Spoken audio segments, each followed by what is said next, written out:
Hey folks, Arcaden here with a guide on how to knock out that Rush to Space achievement in Factorio Space Age. So the difficulty here is really about how comfortable you are with each planet's production chain. If you're just getting started in Space Age, that's going to make this more difficult. Rush to Space requires that you research one technology using the science pack from either Vulcanus, Gleba, or Fulgora before you unlock production or utility science. The important word here is unlock. You cannot research these technologies, otherwise you just won't get the achievement. To me, the biggest thing this prevents you from being able to use are elevated rails. The other notable thing is that it caps your damage. You can only research up to a certain amount of weapon damage and speed or get certain weapon technologies. Depending on the planet you do this on, this creates different challenges.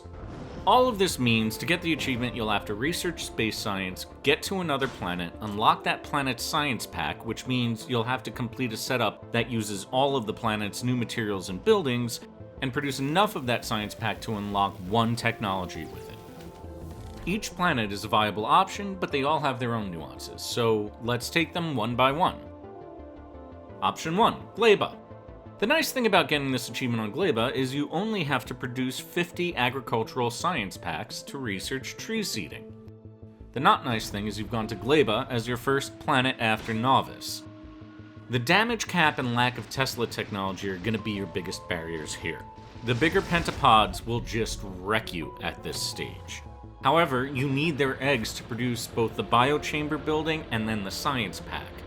So you'll have to make do with finding small egg rafts around your base, but these only give you 1 or 2 and they spoil in 15 minutes. And remember, they spoil like in a mean way. So you have to be ready to duplicate and use those eggs relatively quickly, because otherwise you're going to struggle getting them from a base, like I did here, or here, or here. The other thing to consider before choosing to do this on Gleba is if you're planning on playing past the achievement, you're still going to be on Gleba, and it's not the easiest first planet. Option 2 is Fulgora. So this planet surprised me by being trickier than I expected, and that's all because of the lack of elevated rails. Without elevated rails, you can't bulk transfer scrap from island to island. This means you'll need to do all the production to unlock this achievement on one big island, which have, of course, a lot less scrap than the tiny ones. In my playthrough for this video, I, for some reason, picked the island with the least amount of scrap in my area, about like 110,000. I was able to unlock the achievement and build a rocket to get off the island, but at that point the island was fully tapped out. So at the beginning here, make sure you take your time finding an island with a good amount of scrap on it, and make sure you stay focused on producing just what you need to unlock the achievement. And your cheapest research option here requires 1,000 electromagnetic science packs. Outside of that, Fulgora is as difficult as you find its production chain. If you're gonna continue to play past the achievement, keep in mind that you'll have to unlock elevated rails to scale up to any significant degree here. The last option you have is Vulcanus.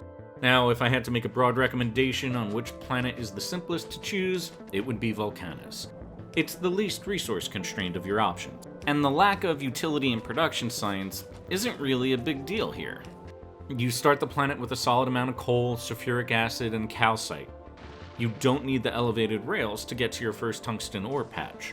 The biggest challenge you're going to face here is killing a small demolisher to unlock that tungsten ore patch.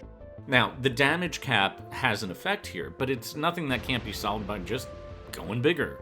Get more turrets, get more landmines, make a lot of that red ammo, and you'll be fine. You could choose from 3 research options costing 500, or 1 costing 2,000.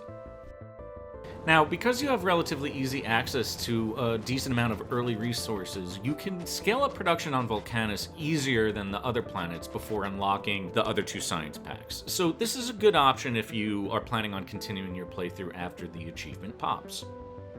Regardless of the planet you choose, some general advice. Ship enough red, green, blue, and white science packs to whatever planet you choose so you can unlock the achievement without having to travel back to Novice. They don't take up a lot of space and it's just quicker. This is a good achievement to combine with Logistic Network Embargo, which requires that you don't build active provider, buffer, or requester chests. That means you're using belts for your factories, but that's possible on each of these planets. I did Rush to Space and Keeping Your Hands Clean in the same run. That's a bit of a tougher one, but they both want you to get to Vulcanus relatively quickly, and so they're good to combine together. If you're curious about that one, I made a mini guide that you could check out in the card above. And that's it, folks. I hope this guide helps you figure out how you want to approach getting the Rush to Space achievement in Factorio Space Age. If you enjoyed this video, please do like, comment, and subscribe. That support really means a lot. And in the meantime, good luck getting the achievement, and thanks for watching.